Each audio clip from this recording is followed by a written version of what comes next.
Hey fellow space nerds, and welcome back to Space Nerd Confessions. And if this is your first time visiting my channel, welcome. I'm Cynthia, and today I'm going to be talking about everybody's favorite topic on my YouTube channel so far, and that's Officer Training School, or OTS for short.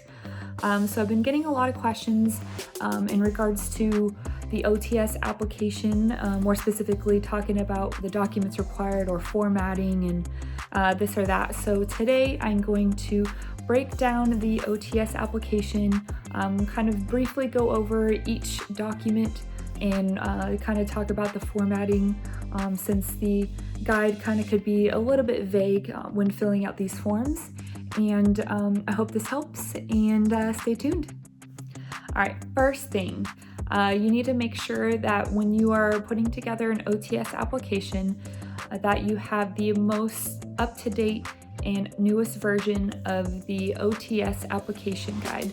This is the key to success and accuracy when putting it together. So for today, I'm going to be using the fiscal year 2020 OTS Active Duty Application Guide. And a couple things to note about that is that just because active duty is in the title does not mean it doesn't apply to civilian applicants also. And by that I mean there may be some variations between the two, but the hard-hitting documents and forms that are required in the application are going to be very similar for active duty and civilians. Caveat though, if you are a civilian or even if you're active duty, as you're watching my video, I'm not sure when you're going to be watching it, but you need to make sure, if you use me as a source, to also look to make sure that there's not a more up-to-date version of this application guide, whether it's active duty or civilian, to make sure you have the most accurate application possible. The guide also provides OTS board information and schedules, also information on waivers, eligibility requirements, and it provides some examples on additional sources that may be necessary for your application, and just good examples on some of the documents that are required in the OTS application itself. Last thing about the OTS application guide for now is that make sure you read this document through and through, and that's before, during, and after your OTS application is put together.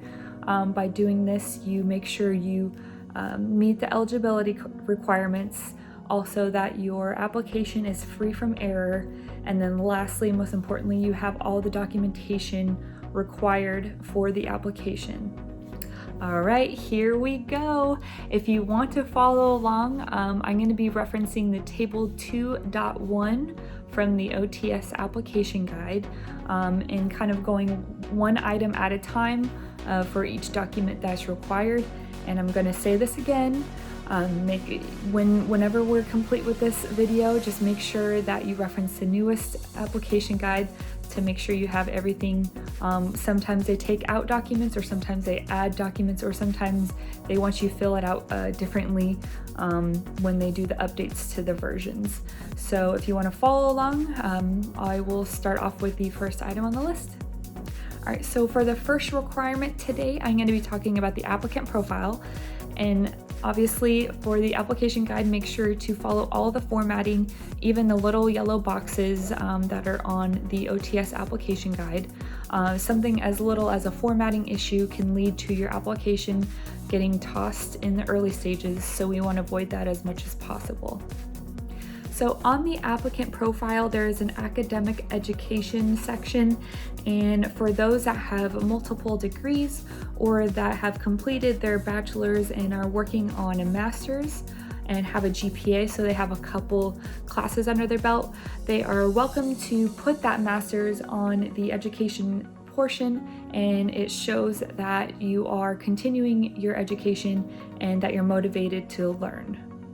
The professional military education, or PME section, is pretty self-explanatory. If this doesn't apply to you, then you can delete the section, as well as the career, personal, and professional achievement section. Those are also self-explanatory.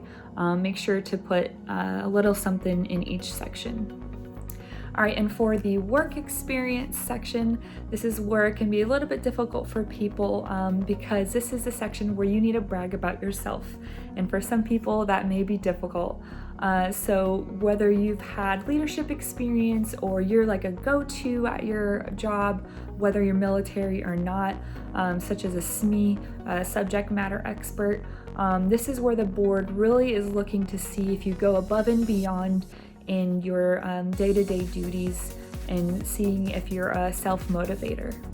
And the last thing I'm going to talk about on the applicant profile is the non-rated versus rated positions.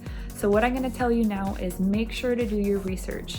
Make sure you know what jobs you want to do.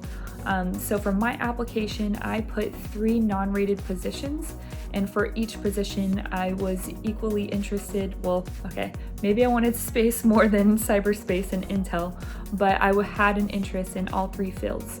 So, and I've also heard of other people that have put in an OTS application and they only put 1 non-rated job, such as intel, and they got the job. But when you have limited positions, then it's going to make you make it more difficult for you to get picked up. However, I don't want you to put specific jobs that you have no interest in as fillers. So it's really depending on what jobs interest you and whether or not you're willing to sacrifice that to become an Air Force officer. All right, for the second, third, and fourth items required in the OTS application are the AFOQT scores, the ABM scores, which is the Air Battle Manager, and then the PCSM, which is a Pilot Candidate Selectee Method scores. So the majority of the questions that I get are actually from the scores itself. So for the ABM and PCSM scores, those are going to weigh more or weigh entirely if you're interested in the rated positions. But most of the questions are for the actual scores for AFOQT, and more so about what scores they should have to be competitive. And I'm going to tell you, based on my experience, I'm a horrible test taker, and especially the Air Force tests. It could be a little tricky. They definitely get to me. So I'm going to tell you my AFOQT scores were not amazing. They weren't great. But when the board looks at your application, they're looking at you as a whole-rounded person. So if you have, average or, not so great AFOQT scores, but you have a great GPA or a great degree or great leadership experience or work experience, that's what they're really looking for. So don't entirely weigh too much or have too much stress on the AFOQT scores, and just make sure your package overall shows how well-rounded you are. And the 5th item on the requirements list is your commercial pilot's license, if applicable, easy enough. And the 6th item is everybody's favorite, the Air Force Form 56. And this is because of the attention to detail when it comes to the personal statement and the interview portion. This won't be the last time saying this, but make sure to reference the OTS application guide when filling out this form, because there may be specific format for certain sections to fill out. Also, it shows some areas to leave blank. For the whole application, when I put mine together, I did use a source from the internet to help put my application together, kind of use it as another guide. So I'll drop the link to that below, but just remember that no matter what I say or no matter what the online source that I use says, your number 1 primary source is the OTS application guide. So the majority of the questions that I had for this form was on the personal statement and the interview portion. So I'll talk about the personal statement first. The biggest thing here is this is your chance to tell your story and talk about your inspirations. So my first draft of this, I really just kind of showed my true self and the reasons why I love being in the military and I want to be an officer and the impact that I want to have on people. And then I had a mentor tell me otherwise to, write something less personal, which I did. And then looking back at it, I ended up submitting the one that I initially wrote because I felt like it was more me and my story. And so I'm going to really recommend that you talk about what your aspirations are and why you want to become an officer. The online source that I talked about earlier also has a few more pointers when putting together your personal statement, so I'll put that link below. Also want to note that the source that I'm going to give out, you do need to register. It is free and you don't need a military email, but you do need to create a username and password in order to gain access to the information. And once again, you're going to hear me talk about the OTS application guide and how important it is for more formatting.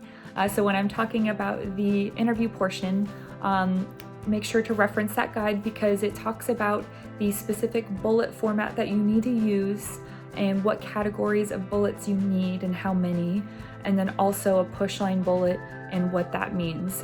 There's also examples of that document in the guide, so make sure to reference that. I will also add another link for my online source that I've mentioned, Air Force Journey, the blogger.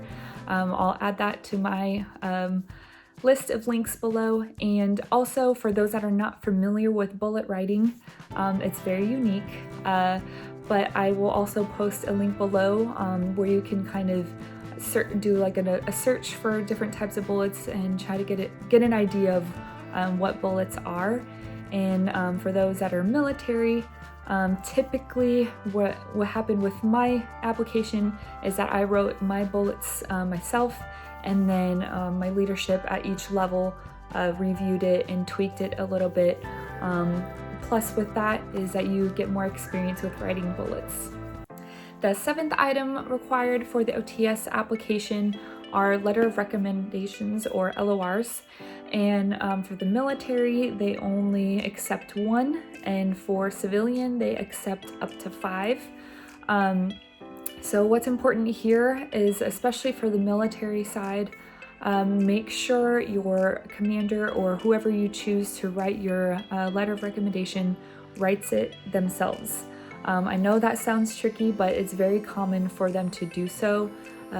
When the boards look at these applications, typically officers have like an officer lingo, so they know exactly what the board wants to hear about you and what traits you have that you can bring to the officer side.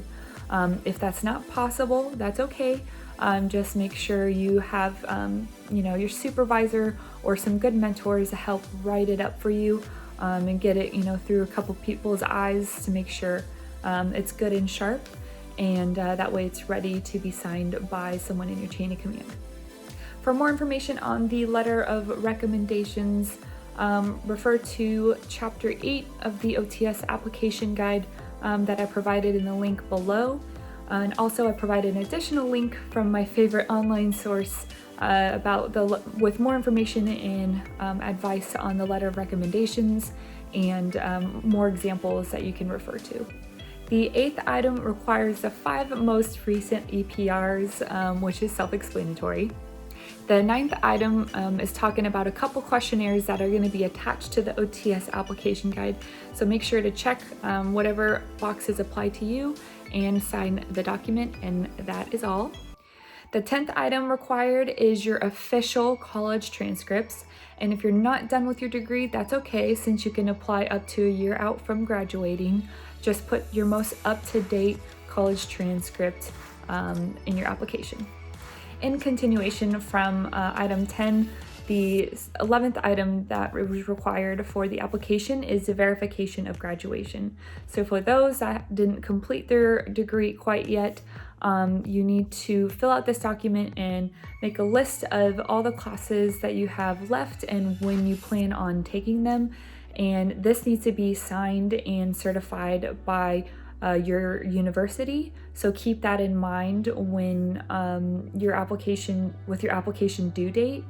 And also when I did my application, I had an out-of-state college since I was online, and I was able to scan the document, have the university sign it, and then they emailed it back to me, and they took that with the OTS application. Items 12 through 14 are self-explanatory for those military. They just need to go into their virtual MPF and get the most up-to-date record review updates and career data briefs and have those with their application. For item 15, you need to fill out the Air Force Form 422, and this pretty much just shows that you are medically qualified for whatever job that you're applying for. For those that are military, I found mine on the IMR page, and they have like a commissioning or OTS link where you can pull out the Air Force Form 422 and you fill it out, and then it'll go into their Dropbox to sign for you. So it was all online and pretty simple and easy. For item 16, this is primarily your concern for your commander, but they just need to do a review of your MASTERPIF and PIF. For this, just make sure that your commander is tracking your timeline of your application to make sure you get the documents in time and to make sure it doesn't expire, since it does have a window of when it is good for. Item 17 typically doesn't apply to everybody, but if you are in a unit that's outside of regular Air Force and you're not able to access the SharePoint to drop the application off into, just make sure to reference the OTS application guide how you would submit your application. For item 18, sounds kind of weird that you would have to document all your tattoos and show where on your body and what the tattoo is, but it's very easy. And for those that are have a lot of tattoos, don't be discouraged. I had a full sleeve and I was able to commission from active duty enlisted to officer with no problem.